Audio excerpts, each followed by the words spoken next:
My children had a conversation with me. Wow, what happened? And wanted me to pursue my dream, and they said, we don't care as long as you're happy.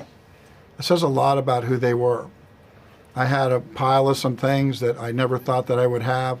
I wasn't able to make my dream. They came to me and they said, we don't need those things. We've had enough. And that just made me want to work harder. That was Kevin Costner. He's the producer and director of the epic Western Horizon, an American Saga.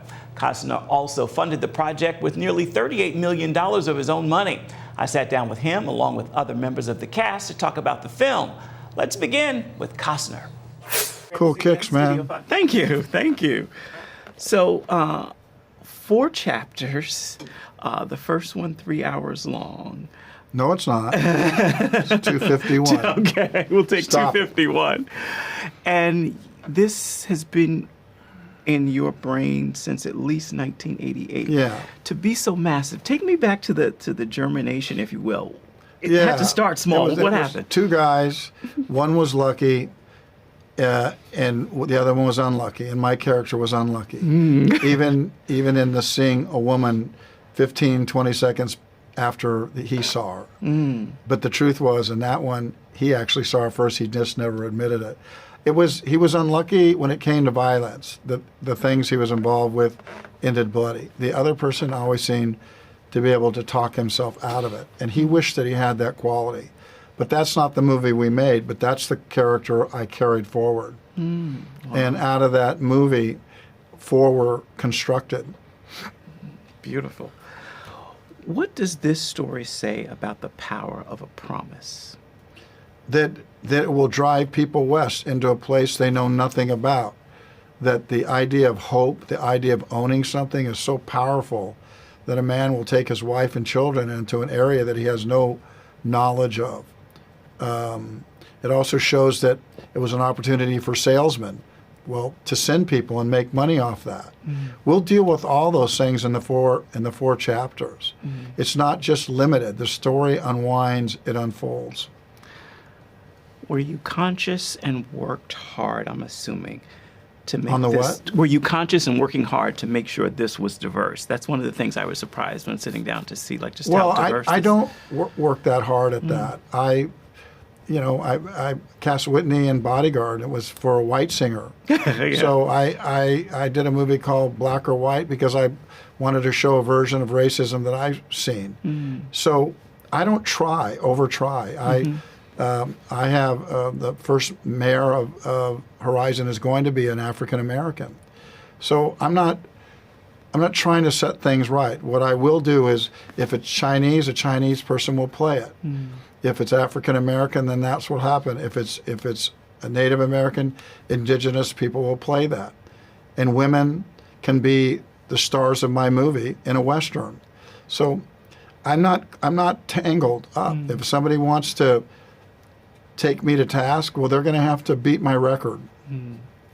I love what you've done. You invested a lot of money in this yourself. I imagine you had to have a conversation with your children about this My children investment. had a conversation with me. Wow, what happened? And wanted me to pursue my dream, and they said, we don't care as long as you're happy. It says a lot about who they were. I had a pile of some things that I never thought that I would have. I wasn't able to make my dream. They came to me and they said, we don't need those things. We've had enough.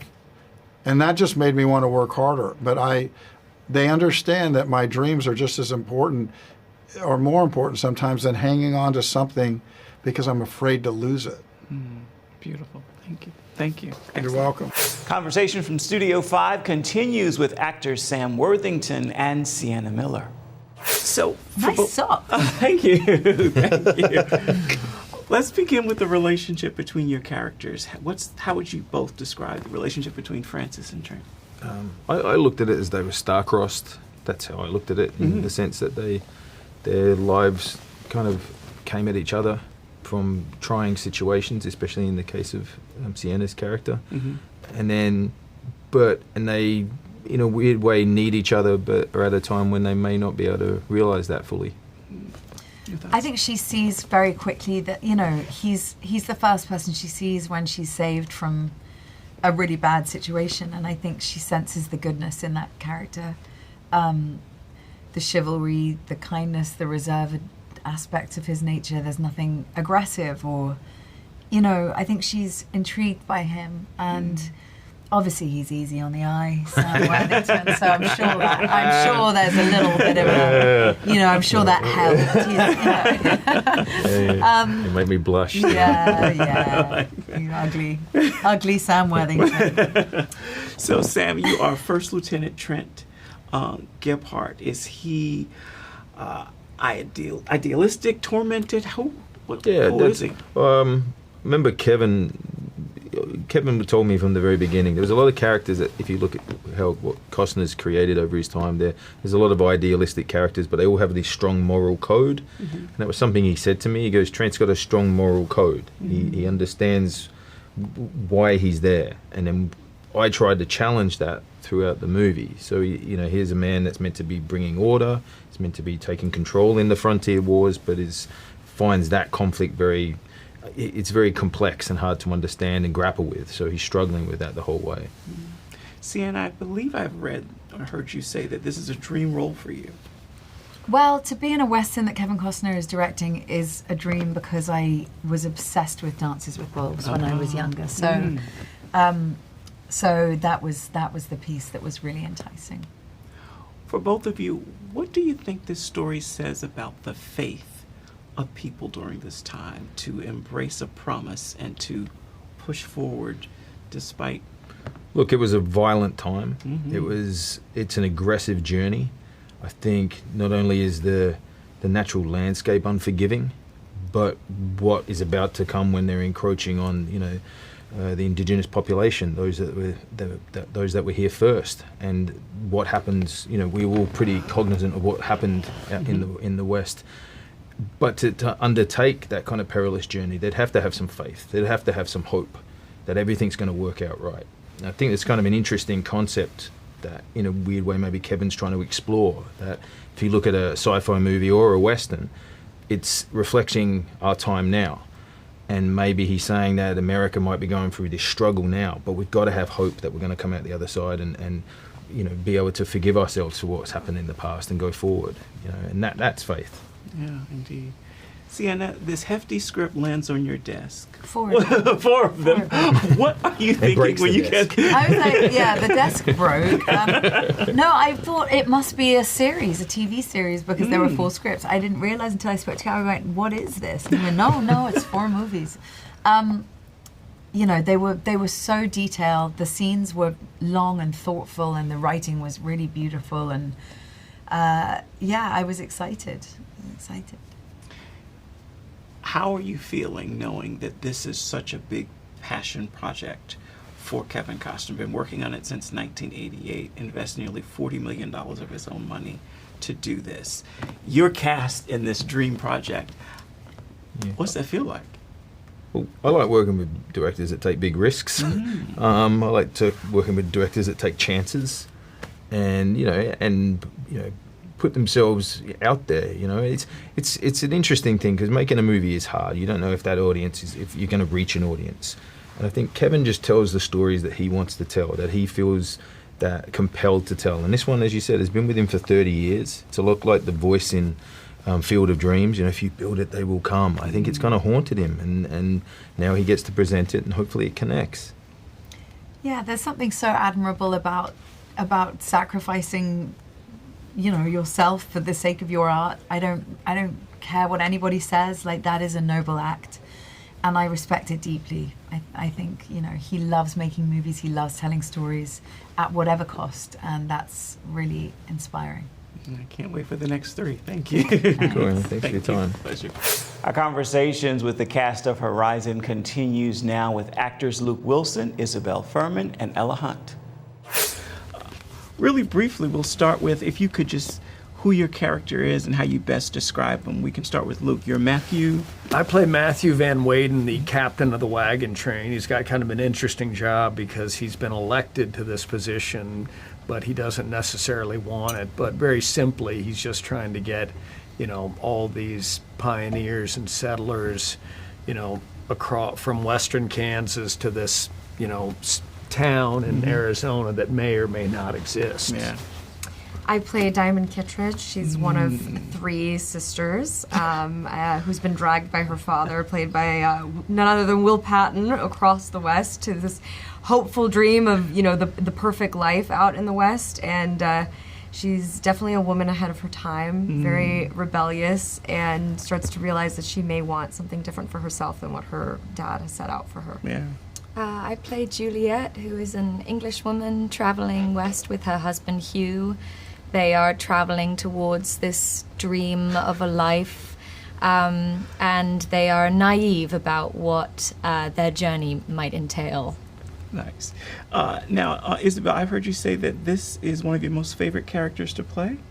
Yes. Why? Well, you're just getting introduced to Diamond in chapter 1, but when I first read all 4 scripts, I was just really honored that Kevin felt like I could grow with this character so much. I mean, the saga spans 15 years, and we really have planted a lot of Easter eggs in chapter 1 and chapter 2, but what's different about Diamond is that her journey west is what shapes the woman that she grows into and becomes. And so it's been really incredibly difficult and fun to play a young woman who is forming her opinion and view on the world at a time like this, and how that shapes, the world that she starts to build and the town she starts to build. Yeah. And I think that that's just going to be definitely a big payoff for audiences as they continue to grow with these characters. And I think a lot of all the characters have their own journeys, but I really feel very grateful that Kevin trusted me with Diamond. I mean, she's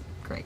Speaking of Kevin trusting Luke, so Kevin taps you to play this role, and you learn how long this project has been in his heart and how committed and passionate he is about it. What does that do to you when accepting the role? It means a lot to me. And at the time, I didn't know that he'd first had the idea in 1988. But knowing that it was going to be 4 parts, and knowing that, he did tell me that the day he hired me that, he'd put a lot of his own money up for it. So, for me, that just makes me want to say, hey, whatever you need, you got it. And I think we all had that feeling with Kevin, where we just realized he had so much going on. You just want to get your assignment and deliver the goods, and hopefully more than he even saw on the page, to give him more than he could expect. For the women in the room, what does this story say about the role of women? They're very pronounced in this story. What do you think it says? I think Kevin is sort of an archivist who has been collecting over the last 20, 30 years the unsung stories of this time. He is truly fascinated with this time. And me and Isabelle both had a wonderful time reading diaries of the women on the Oregon Trail. You can find them online. They're amazing.